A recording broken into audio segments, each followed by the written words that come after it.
ಗುಂಪುಗಾರಿಕೆ ಬಿಟ್ಟು ಮಾದಿಗ ಸಮುದಾಯ ಒಗ್ಗಟ್ಟು ಪ್ರದರ್ಶಿಸಿ.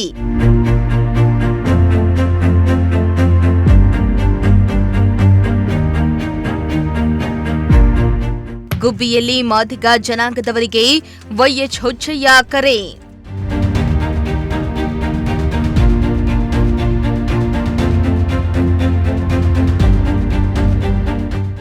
ಎಲ್ಲ ಜನಾಂಗ ತಮ್ಮ ಸಾಮಾಜಿಕ ಶಕ್ತಿಯನ್ನ ಬೆಳೆಸಿಕೊಂಡು ಶೈಕ್ಷಣಿಕ ರಾಜಕೀಯ ಎಲ್ಲ ಕ್ಷೇತ್ರದಲ್ಲಿಯೂ ತಮ್ಮ ಅಸ್ತಿತ್ವವನ್ನ ಉಳಿಸಿ ಕಾಪಾಡಿಕೊಂಡು ಮುಖ್ಯವಾಹಿನಿಗೆ ಬರ್ತಿದ್ದಾರೆ. ಈ ಸಂದರ್ಭದಲ್ಲಿ ಮಾದಿಗ ಸಮುದಾಯ ದ್ವೇಷ, ಅಸೂಯೆ, ಗುಂಪುಗಾರಿಕೆ ಮಾಡಿಕೊಂಡು ನಮ್ಮಲ್ಲೇ ಕಿತ್ತಾಡಿ ನಮ್ಮನ್ನ ನಾವೇ ತುಳಿಯುವ ಮಟ್ಟಕ್ಕೆ ತಲುಪಿದ್ದೇವೆ. ಈ ನಿಟ್ಟಿನಲ್ಲಿ ನಾವುಗಳು ಮಾದಾರ ಮಹಾಸಭಾ ಮೂಲಕ ಒಗ್ಗಟ್ಟು ಪ್ರದರ್ಶನ ಮಾಡೋಣ ಎಂದು ಮಾದಾರ ಮಹಾಸಭಾ ಜಿಲ್ಲಾಧ್ಯಕ್ಷ ವೈಎಚ್ ಹುಚ್ಚಯ್ಯ ಗುಬ್ಬಿಯಲ್ಲಿ ಕರೆ ನೀಡಿದ್ರು.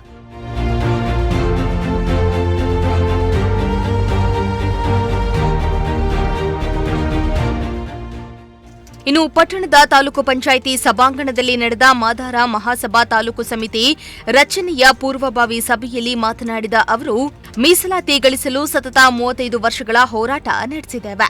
ಸರ್ಕಾರಗಳು ಒಪ್ಪದಿದ್ದರೂ ಸುಪ್ರೀಂಕೋರ್ಟ್ ಆದೇಶ ನೀಡಿದ ಹಿನ್ನೆಲೆ ಒಳ ಮೀಸಲಾತಿ ಪಡೆದಿದ್ದೇವೆ. ಅದರ ಅನುಷ್ಠಾನ ಮಾಡುವ ಮುನ್ನ ಪರಿಶಿಷ್ಟ ಜಾತಿಯ 101 ಜಾತಿಗಳಲ್ಲಿ ಕಟ್ಟಕಡೆಯ ನಮ್ಮ ಮಾದಿಗ ಸಮುದಾಯ ಈಗಲಾದರೂ ಎಚ್ಚೆತ್ತು ಶೈಕ್ಷಣಿಕ ಪ್ರಗತಿಗೆ ಒತ್ತು ನೀಡೋಣ ಎಂದಿದ್ದಾರೆ.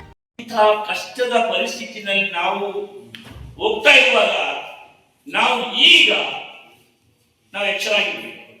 ಯಾಕೆಂದ್ರೆ ನೂರಾರು ವರ್ಷಗಳಿಂದ ಲಿಂಗಾಯತ ಮಹಾಸಭಾ ಅಂತ, ವೀರಶೈವ ಮಹಾಸಭಾ ಅಂತ ಮಾಡಿಕೊಂಡ್ರು.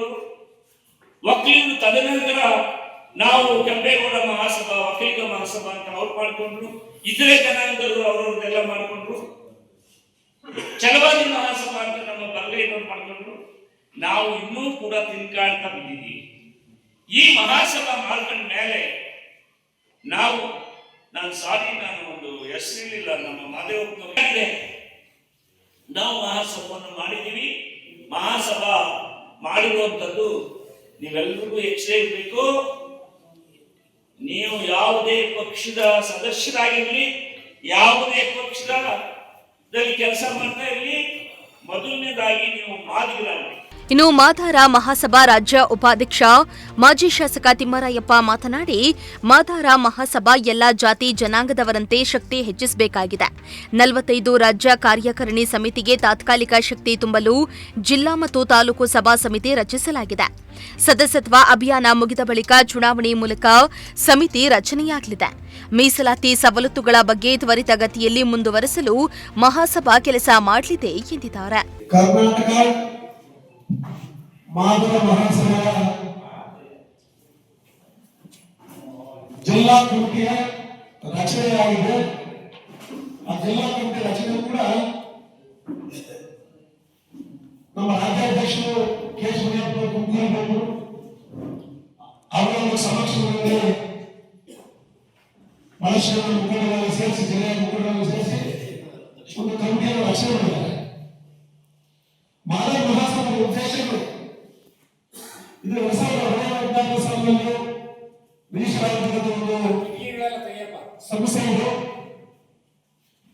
ಕರ್ನಾಟಕ ರಾಜ್ಯಾದ್ಯಂತ ಎಲ್ಲರನ್ನ ಒಳಗೊಂಡು ಇದನ್ನು ಸದಸ್ಯತ್ವ ನೋಂದಣಿ ಮಾಡಬೇಕೆಂಬ ಉದ್ದೇಶ. ಇನ್ನು ಮಾದಾರ ಮಹಾಸಭಾ ಮಹಾಪೋಷಕ ಮಾಜಿ ಶಾಸಕ ಗಂಗಾಹನುಮಯ್ಯ ಮಾತನಾಡಿ, ಮಾದಾರ ಮಹಾಸಭಾ ಬ್ರಿಟಿಷರ ಕಾಲದಲ್ಲಿ 1926ರಲ್ಲಿ ಅಸ್ತಿತ್ವಕ್ಕೆ ಬಂದಿತ್ತು. ಆದರೆ ಕಾರ್ಯೋನ್ಮುಖವಾಗಿರಲಿಲ್ಲ. ಈಗ ಎಚ್ಚೆತ್ತ ಎಲ್ಲಾ ಪಕ್ಷಗಳು, ನಮ್ಮ ಸಮುದಾಯದ ಮುಖಂಡರು ಮಹಾಸಭಾ ಬೆಳೆಸಲು ಸಜ್ಜಾಗಿದ್ದಾರೆ. ಮಕ್ಕಳ ಶಿಕ್ಷಣಕ್ಕೆ ಮೊದಲ ಆದ್ಯತೆ ನೀಡಿ ಮೀಸಲಾತಿ ಅನುಷ್ಠಾನದ ಬಗ್ಗೆ ಹೆಜ್ಜೆ ಇಟ್ಟಿದೆ ಎಂದಿದ್ದಾರೆ. ತಾಲೂಕ್ ಪಂಚಾಯತಿಗೆ ಎದುರಿಗೆ ಅವರು ಓದಂಗಿಲ್ಲ, ನಾವು ಬೇರೆ ಕೆಲಸ ಮಾಡೋಂಗಿಲ್ಲ. ನಮ್ಮ ಶಕ್ತಿ ಏನಿದೆ ಅದೆಲ್ಲ ಗ್ರಾಹಕವಾಗಿ ಝೀರೋ ಆಗುತ್ತೆ. ಆ ಶಕ್ತಿ ಎಲ್ಲ ಬರ್ತದೆ. ಆದರೂ ಕೂಡ ನಾವು ಬಿಡದ ಹೆಚ್ಚಿನಗೆ ಏನು ಒಳ ಮೀಸಲಾತಿ ನಾವು 30-40 ವರ್ಷದಿಂದ ಒಳ ಮೀಸಲಾತಿ ಆಗಬೇಕು. ಈ ಜನಾಂಗಕ್ಕೆ ಅನ್ಯಾಯ ಆಗಿರ್ತಕ್ಕಂಥದ್ದನ್ನ ಸರಿಪಡಿಸಬೇಕು ಅಂತಂದ್ಬಿಟ್ಟು ಸರ್ಕಾರದ ವಿರುದ್ಧವಾಗಿ ಸರ್ಕಾರದ ನಮ್ಗೆ ಸರ್ಕಾರದಿಂದ ಸಿಗಲಿಲ್ಲ. ನಾವು ಏನೋ ಒಂದು ಮಾಡ್ತಾರೆ ಇವರೇನು ಎಲ್ಲ ತಮಾಷೆ ಮಾಡಿದ್ರು ಅಂತ ತಮಾಷೆ ಮಾಡಿದ್ರೆ ಇವರು ಡಿಸಬಿಲಿಟಿ ಕೇಸ್ ಹಾಕೋರು ಇವರಿಂದ ನಮಗೆ ತೊಂದರೆನೇ ಬಿಟ್ರೆ ಇವರೆಲ್ಲ ಒಗ್ಗಟ್ಟಾಗ್ಬಿಟ್ರೆ ನಮಗೆ ತೊಂದರೆ ಜಾಸ್ತಿ. ಅದರಿಂದ ಇವರು ಇರ್ಲಿ ಅಂತ ಅಂದ್ಬಿಟ್ಟು ನಮ್ಗೆ ಯಾವ ವಿಧವಾದಂತ ಹಕ್ಕನ್ನು ಸರ್ಕಾರದಿಂದ ಕೊಡದೇ ಇದ್ರು ಕೂಡ ಸುಪ್ರೀಂ ಕೋರ್ಟ್ ನಮಗೆ ನ್ಯಾಯ ಕೊಟ್ಟಿದೆ. ಮಹಾಸಭಾ ಜಿಲ್ಲಾ ಸಮಿತಿಯ ಕೊಟ್ಟಾಶಂಕರ್ ಮಾತನಾಡಿ, ಮಾದಿಗ ಸಮುದಾಯದವರು ಎಲ್ಲಾ ಹೋರಾಟದಲ್ಲಿ ಮುಂಚೂಣಿಯಲ್ಲಿದ್ದಾರೆ. ಆದರೆ ಅವರು ಅವರ ಬದುಕನ್ನ ಕಟ್ಟುಕೊಳ್ಳುವಲ್ಲಿ ಸೋತಿದ್ದಾರೆ. ಹಾಗಾಗಿ ಈ ಮಹಾಸಭಾ ಪಕ್ಷಾತೀತ ನಿಲುವನ್ನ ತಾಳಿ ಸಮುದಾಯವನ್ನ ಮುಖ್ಯ ವಾಹಿನಿಗೆ ತರಲಿದೆ. ಈ ನಿಟ್ಟಿನಲ್ಲಿ ಹೊಣೆಗಾರಿಕೆ ಇರುವ ವ್ಯಕ್ತಿಗಳು ತಾಲೂಕು ಸಮಿತಿ ನಡೆಸಬೇಕು. ಎಲ್ಲರೂ ಒಗ್ಗೂಡಿ ಆಯ್ಕೆ ಮಾಡುವಂತೆ ಕರೆ ನೀಡಿದ್ರು. ಉದ್ದೇಶನೇ ನಮ್ಮ ಸಮುದಾಯದ ಪ್ರತಿಭೆಗಳನ್ನ ಗೌರವಿಸೋದು, ಗುರುತಿಸೋದು, ಆ ಮುಖೇನ ಸಮಾಜದ ಮುಖ್ಯವಾಹಿನಿಗೆ ತರಬೇಕು. ನಮ್ಗೆ ಪತ್ರಕರ್ತರ ಸಂಘದ ಅಧ್ಯಕ್ಷರಾಗಿ ದಲಿತ ವಿಮೋಚನೆ ಸೇನೆಯಲ್ಲಿ ಮಾದಿದ್ರು, ಅಂಬೇಡ್ಕರ್ ಸೇನೆಯಲ್ಲಿ ಮಾದಿದ್ರು, ಅಂಬೇಡ್ಕರ್ ದಂಡು ಮಾದಿದ್ರು, ಪ್ರಜಾ ಸೇನೆಯಲ್ಲಿ ಮಾದಿದ್ರು, DVS ಮಾದಿದ್ರು, ಎಲ್ಲರೂ ಮಾದಿದ್ರೆ. ಆದ್ರೆ ಮಾದಿಗರ ಬದುಕನ್ನು ಕಟ್ಟಿಕೊಳ್ಳಲು ನಾವು ಫೇಲ್ಯೂರ್ ಆಗಿದ್ವಿ. ಈಗ ಬದುಕನ್ನು ಕಟ್ಟಲಿಕ್ಕೆ ಮಹಾಸಭಾ ಪ್ರಾರಂಭ ಮಾಡ್ತಾ ಇದೆ. ಅದಕ್ಕೆ ನೀವೆಲ್ಲರೂ ಕೈ ಜೋಡಿಸಬೇಕು. ಈಗ ನಾವೆಲ್ಲ ತಾಲೂಕು ಸಮಿತಿಗಳನ್ನ ಮಾಡ್ಕೊಂಡು ಬರ್ತಾ ಇದೀವಿ. ಅವಕ್ಕೇನ ಇದೊಂದು ಅಡಾಕ್ ಕಮಿಟಿ, ಇದು ಒಂದು ಟೆಂಪರರಿ 8 ರಿಂದ 9 ತಿಂಗಳು ಇರ್ತದೆ. ಆ ಅವಧಿಯಲ್ಲಿ ನಾವೆಲ್ಲ ಅಟ್ಟಿಗಳಿಗೆ ಕೇಳಿಗಳಿಗೆ ಹೋಗಿ ನಮ್ಮವ್ರನ್ನ ಸಂಘಟಿಸಿ ಪ್ರತಿ ಮನೆಯಲ್ಲಿ ಮೆಂಬರ್ಶಿಪ್ ಅನ್ನು ಹಾಕ್ಸ್ಬೇಕು. ಆ ಮೆಂಬರ್ಗಳು ಯಾರ್ಯಾರು ಹೆಚ್ಚು ಮೆಂಬರ್ ಮಾಡ್ತಾರೆ ಅವರು ಮುಂದೆ ಚುನಾವಣೆಯಲ್ಲಿ ಅಧ್ಯಕ್ಷ, ಉಪಾಧ್ಯಕ್ಷ, ಕಾರ್ಯದರ್ಶಿ, ಖಜಾಂಚಿ ಆಗಿ ಗೆಲ್ತಾರೆ. ಅದು ಡೆಮಾಕ್ರೆಟಿಕ್ ವೇ. ಈಗ ಜಸ್ಟ್ ನಾವು ಮಾಡ್ತಾ ಇರ್ತಕ್ಕಂಥ ಒಂದು ಅಡಾಕ್ ಕಮಿಟಿ ನೆನಪಿಟ್ಕೊಳ್ಬೇಕು. ಇದೊಂದು ಹೊಣೆಗಾರಿಕೆ. ಯಾಕೆ ಹೊಣೆಗಾರಿಕೆ? ಇದು ಕೊಂಬಲ್ಲ, ಕಿರೀಟನಲ್ಲ. ಈಗ ನಾವು ನನ್ನ ಕ್ಲಾಸ್ 10 ರಿಂದ 11 ಗಂಟೆ ಕ್ಲಾಸ್ ನಮ್ಮ ಪ್ರಿನ್ಸಿಪಲ್ ಫೋನ್ ಮಾಡ್ತಾರೆ, ನಾನು ತೆಗಿತಿಲ್ಲ. ನಮ್ದು ಹೊಣೆಗಾರಿಕೆ ಬಿಟ್ಟು ಬಂದಿದ್ದೀವಿ. ಸಮುದಾಯವನ್ನು ಕಟ್ಟಲಿಕ್ಕೆ ನಾವು ಒಂದಷ್ಟು ರಾಗಿ ಹಾಕ್ಬೇಕು, ಒಂದಷ್ಟು ಜೊತೆ ಹೋಗ್ಬೇಕು, ಎಂತದೇ ಸಮಸ್ಯೆಗಳನ್ನು ಫೇಸ್ ಮಾಡಬೇಕು.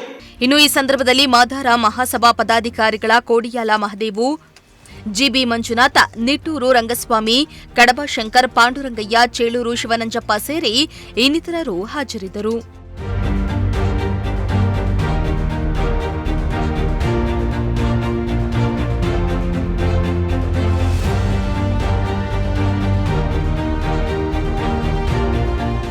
ದೇವರಾಜು, ಪ್ರಜಾಶಕ್ತಿ ಟಿವಿ, ಗುಬ್ಬಿ.